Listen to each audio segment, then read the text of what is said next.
Empleyado ako before ako na-involved sa empowered consumerism. Akala ko kasi pag nagtrabaho ka, magiging maganda na buhay mo, aasenso ka na, at mabibili na yung mga bagay na gusto. Pero hindi pala. It's a prank!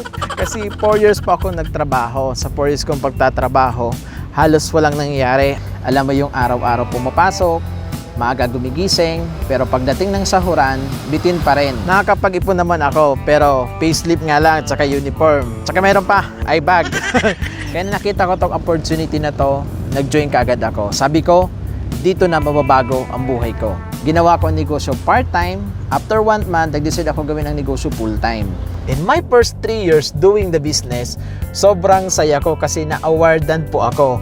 Tandang-tanda ako nung nag-aral ako, na-awardan ako 1 beses. Most punctual. Na maganda po dito sa Empowered Consumerism, na-awardan po ako as Millionaires Circle. Sobrang nakaka-excite kasi at age of 25, nag-drive na ako ng first car ko. And dahil po dyan, nakapag-travel na ako, naikot ko na po ang Pilipinas. Every month po, nagta-travel, kaya kung mapansin mo, sunog.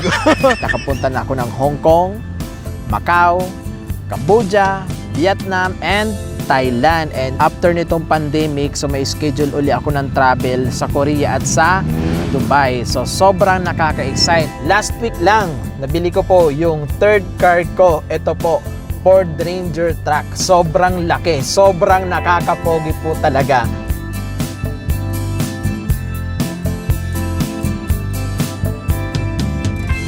Diba, kahit pangit ka daw, basta naka Ford Ranger ka, lalo kang pumupogi.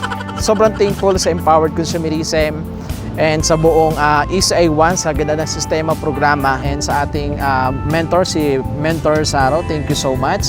So sa mga hindi pa dyan member, mag-join ka na.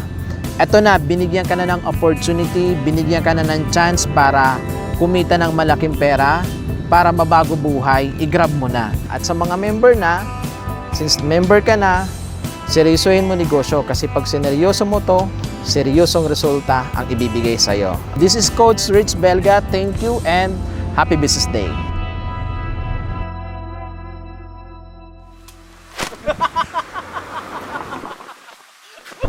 It's a prank!